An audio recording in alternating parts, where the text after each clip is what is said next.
સ્વાધ્યાય 4.2 તો જેવી રીતે આપણે 4.1 એની શરૂઆત કરેલ, જેની અગાઉ થોડી ઘણી થિયરી કે જ્યાં આપણે સ્વાધ્યાયની અંદર ઉપયોગી હતી, એવી થિયરી આપણે સ્વાધ્યાય 4.1 માં કરેલ. એવી જ રીતે સ્વાધ્યાય 4.2 એના દાખલા માટે જે ગણતરી આવે છે, જે વિગતનો ઉપયોગ થાય છે, એ થોડી ઘણી આપણે અહીંયા પહેલા જોઈશું. જેમાં આપણે શરૂઆત કરીએ x tends to a. આ જે નિશાની છે એને વચાય tends to. x tends to a, જેનો મતલબ કે x ની કિંમત a ને અનુલક્ષે છે. x ની કિંમત એ કોને અનુલક્ષે છે? a. મતલબ કે x ની કિંમત વધારીએ કે પછી ઘટાડીએ એ તરફ જાય છે. x ની કિંમત વધારતા કે ઘટાડતા એ તરફ જાય છે, પરંતુ x ની કિંમત છે એ ક્યારેય એ થતી નથી. x ની કિંમત વધારીએ કે x ની કિંમત ઘટાડીએ તો એ તરફ જાય છે, પણ x ની કિંમત ક્યારેય એ થશે નહીં. કઈ રીતે એ સમજવા માટે આપણે સૌથી પહેલા સંખ્યા રેખાનો ઉપયોગ કરવો પડે. જેમ કે આ રીતે આપણે એક સંખ્યા રેખા લઈએ, જેમાં અહીંયા 0 1 2 3, ડાબી બાજુના ભાગમાં -1 -2 -3. તો આ રીતે આપણે પહેલા સંખ્યા રેખા દર્શાવીએ. હવે આપણે અહીંયા x tends to a, મતલબ કે x ની કિંમત a તરફ જાય છે. એની જગ્યાએ ધારો કે કોઈ પણ સંખ્યા લઈએ આપણે, જેમ કે 1.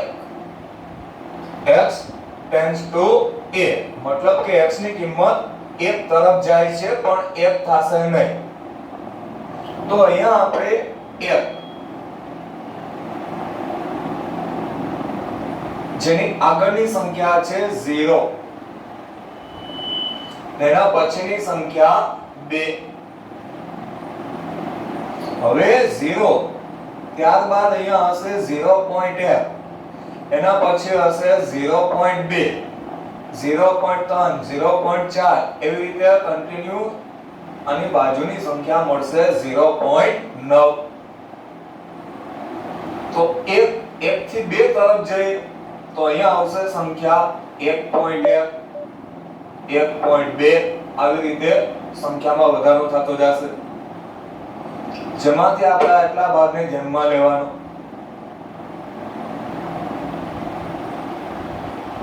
આ 1 એનાથી નાની હોય તેવી સંખ્યા છે 0.9, અને એનાથી મોટી હોય તેવી સંખ્યા છે 1.1.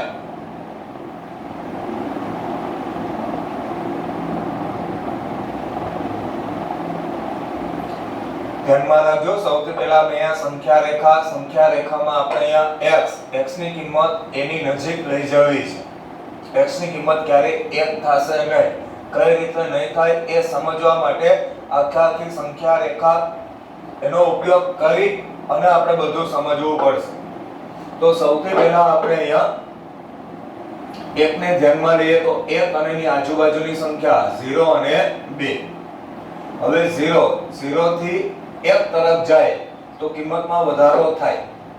એટલે અહીંયા 0.1, 0.2, 0.3, 4, એવી રીતે 1 ની બાજુની સંખ્યા મળશે આપણને 0.9.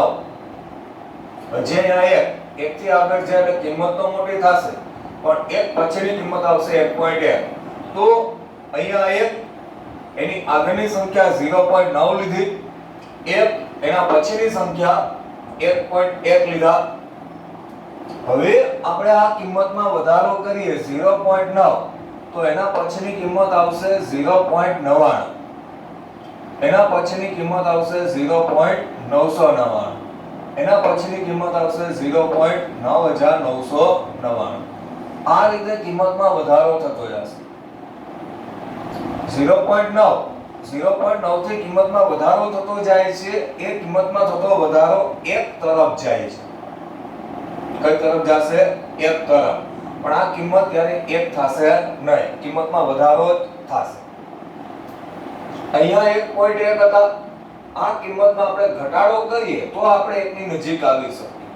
આ કિંમત જેમાં ઘટાડો કરવાનો તો અહીંયા આવશે 1.01, 1.001, 1.0001. આ રીતે કિંમતમાં ઘટાડો થાય અને એ કિંમત 1 ની નજીક આવે. મતલબ કે આ 1 x ની કિંમત આપણે એક તરફ લઈ જાવી છે તો મતલબ એવો થયો કે 1 આપ્યા છે અહીંયા, એની આજુબાજુની એક નાની સંખ્યા અને એક મોટી સંખ્યા લેવી, જેની કિંમત તો કે ભાઈ કિંમત વધી અને એક તરફ જાય, કિંમત ઘટી અને એક તરફ જાય. તો આવી સંખ્યાઓ આપણને ઘટાડતા 0.9, 0.99, 0.999, 0.9999 આ કિંમતમાં વધારો થતો જાય છે.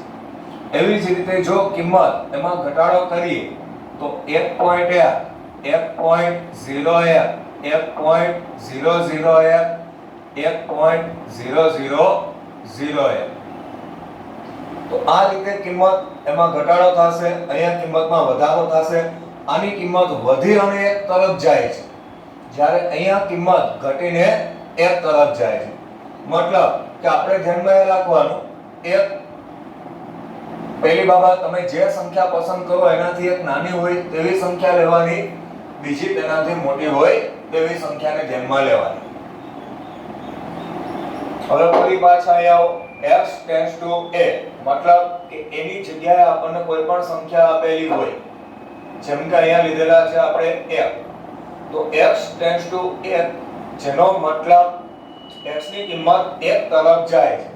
તો આ જે કિંમત છે વધીને એક તરફ જશે, આ કિંમત ઘટી અને એક તરફ જશે, પણ આગળ જતા ક્યાં એની કિંમત એક થશે નહીં. આવી કોઈ બીજી સંખ્યાઓ પણ આપણે લઈએ.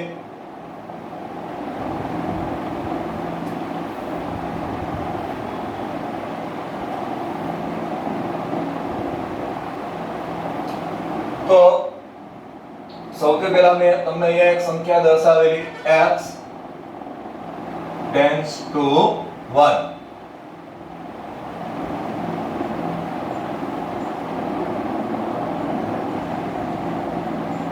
જેમાં અહીંયા આપણે દર્શાવીએ f, ત્યારબાદ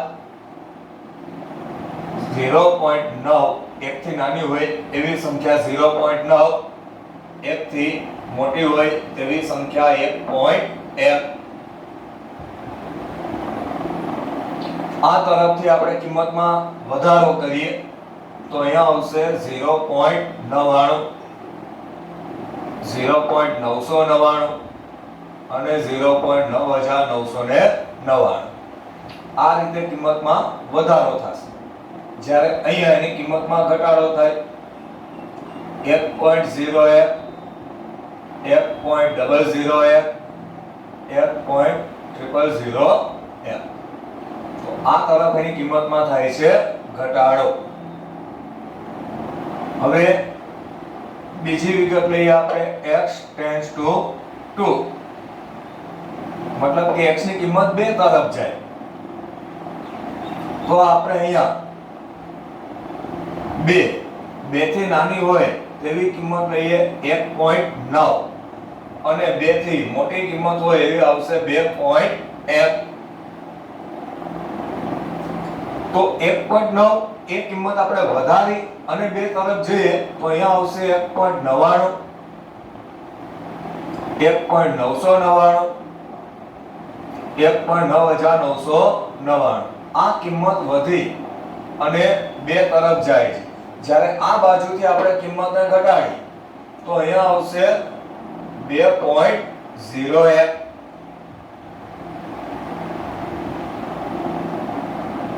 2.001 2.0001.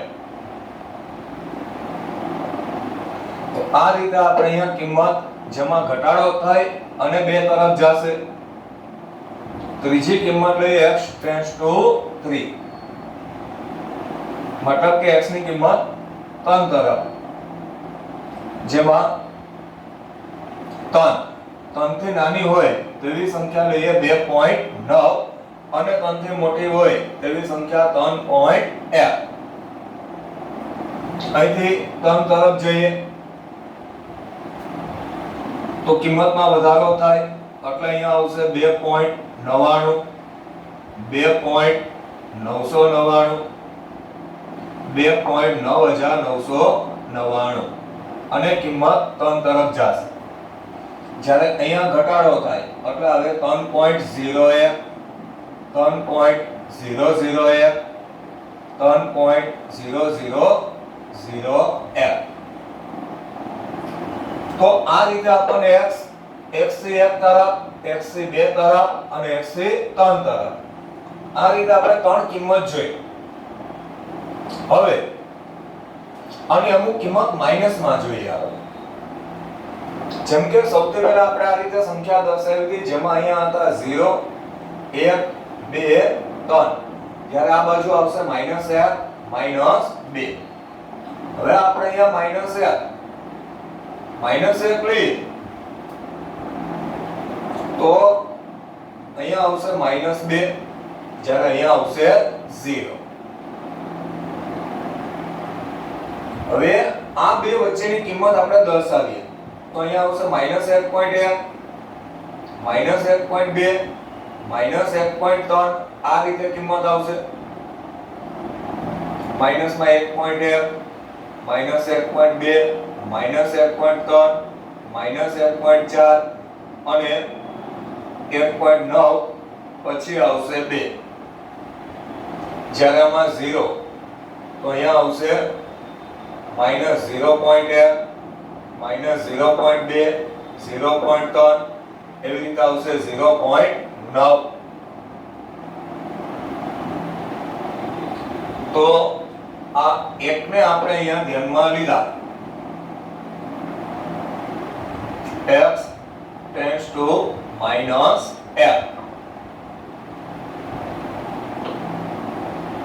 તો અહીંયા આપણે દર્શાવીએ -f.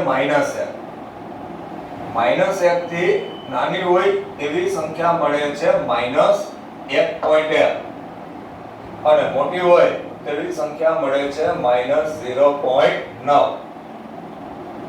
હવે જરાક આ બેયમાં ધ્યાન દો. આ બંનેમાં આપણે ધ્યાન દઈએ બરાબર. તો આમાં જે આનાથી નાની કિંમત હતી એ માઈનસમાં ઉલટી થઈ જાય, એનાથી મોટી કિંમત થાય. અને આમાં જે મોટી કિંમત હતી એ થઈ જશે એનાથી નાની કિંમત.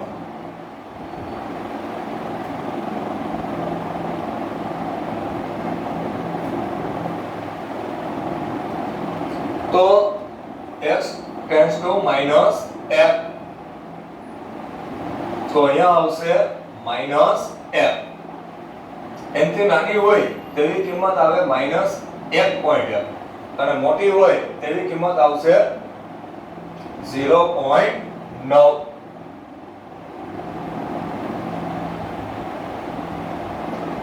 હવે આ બંને વચ્ચેની કિંમત દર્શાવીએ. અહીંયા આવશે 1.01 1.001 1.000.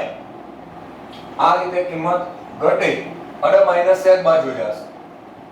જ્યારે આ બાજુથી આવો તો ત્યારે એની કિંમતમાં વધારો થાય. 0.99 0.999 0.9999. હવે x x ની કિંમત આપણે -2 તરફ લઈ જાય તો અહીંયા આવશે -2. -2 એનથી નાની હોય એવી સંખ્યા -2.1, જ્યારે અહીંયા આવશે -1.9. આની જેમ જ પણ બંનેમાં ફરક ધ્યાનમાં રાખો. અહીંયા -1.9 2 થી નાના છે, 1.9 એ 2 થી નાના છે, જ્યારે આમાં એનથી મોટા થઈ છે.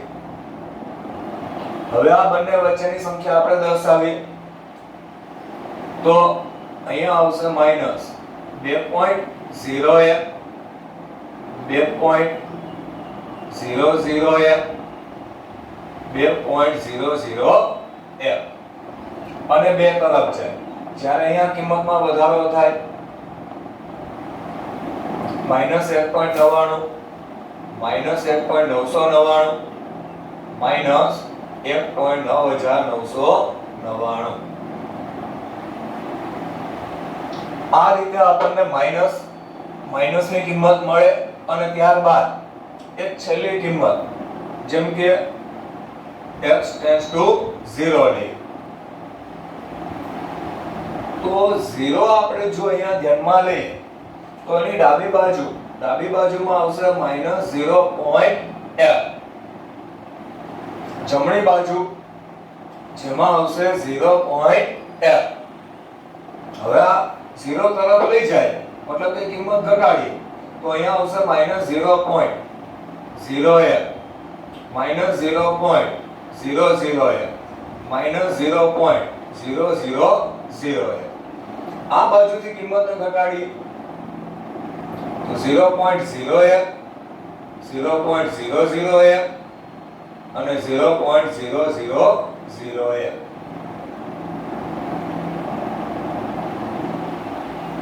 આ આપણને દાખલાઓની ગણતરી માટે આ વિગત છે ખાસ જરૂરી છે. એટલા માટે દરેક વ્યક્તિએ આ ધ્યાનમાં લેવું કે આ જે વિગત છે એ કમ્પ્લીટ આપણને આવડવી જ જોઈએ. કારણ કે x ની લક્ષિત કિંમત આપણે મેળવવાની હશે. x ની લક્ષિત કિંમત મેળવવા માટે આ જે વિગત છે એના પરથી કોષ્ટક આખું બનશે. કઈ રીતે કોષ્ટક બનશે આપણે હમણાં અહીંયા દર્શાવી દઈએ જેથી ખ્યાલ પડે કે દાખલાની અંદર આનો ઉપયોગ કઈ રીતે થાય છે.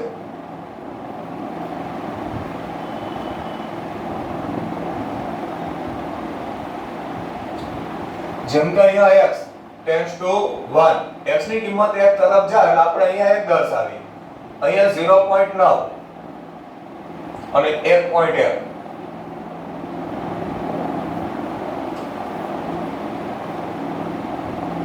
હવે કોષ્ટક આપણે જે બનાવીએ એમાં આ રીતે એની કિંમતોને દર્શાવવાની.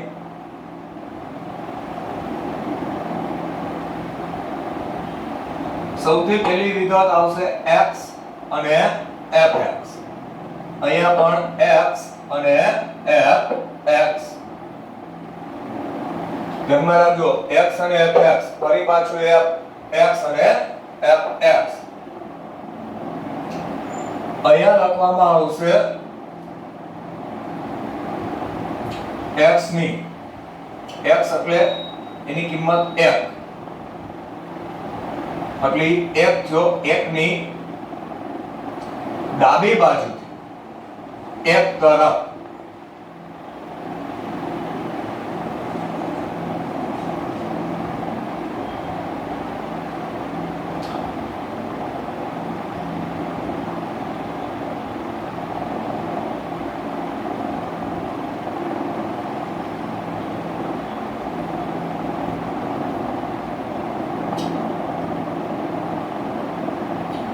x મતલબ કે થયો 1 ની જમણી બાજુથી 1 તરફ. આપણે અહીંયા 1 ની ડાબી બાજુમાં હતા 0.9. 1 કે જેની ડાબી બાજુમાં હતા 0.9, ત્યાંથી આપણે 1 તરફ જઈએ છે. એવી રીતે 1 ની આ જમણી બાજુથી પણ 1 તરફ જ જવામાં આવે. તો અહીંયા આપણને જે કિંમત દર્શાવેલી છે 0.9 0.99 આ બધી કિંમત છે એ બધી કિંમત આપણે આ x ની કોલમમાં દર્શાવી. જેમ કે અહીંયા x ની ડાબી બાજુથી એક તરફ જાય તો આપણી પાસે આ ચાર કિંમત છે. ચાર કિંમત અહીંયા કોષ્ટકમાં મૂકવામાં આવશે. 0.9 0.99 0.999 0.9999. જમણી બાજુથી એક તરફ જાય તો અહીંયા આવશે 1.1 1.01 1.001 1.0001. તો આ રીતે કોષ્ટકની અંદર આપણે આ કિંમત મૂકવાની રહેશે. એટલા માટે ખાસ કે આ જે વિગત છે એ પેલી વસ્તુ તમને કમ્પ્લીટ આવડવી જ જોઈએ. બીજી વસ્તુ fx એ દાખલાની તમને જે રકમ આપેલ હશે એ રકમ પ્રમાણે આ કિંમત મૂકવાથી આપણને મળશે. પણ દાખલા શરૂ થશે ત્યારે રકમ પ્રમાણે આપણે અહીંયા કિંમત મૂકવાની રહેશે. પહેલી વસ્તુ આ રીતનું કોષ્ટક છે કમ્પ્લીટ આપણને આવડતું હોવું જોઈએ. એવી રીતે આમાં આપણે -1 નું બનાવીએ.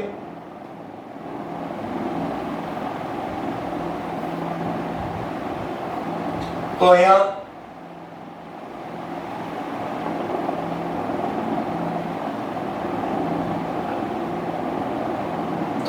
પહેલી વિગત x ત્યારબાદ fx ફરી પાછા x અને fx. તો અહીંયા આવશે 1 -1 એની ડાબી બાજુથી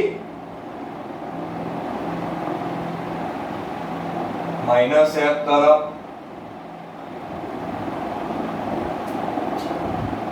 અહીંયા લખાશે -1 ની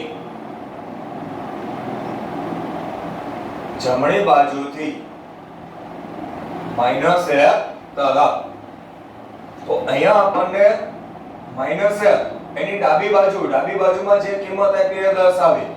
-1.1 -1.01 -1.001 -1.0001. આ એની જમણી બાજુની કિંમત દર્શાવીએ તો -0.9 0.99 -0.999 -0.9999. આ કિંમત અનંત તરફ જાય છે. આ કિંમત જેમાં ઘટાડો થાય અને એક તરફ જશે, જ્યારે આ કિંમત તેમાં વધારો થાય અને એક તરફ જશે.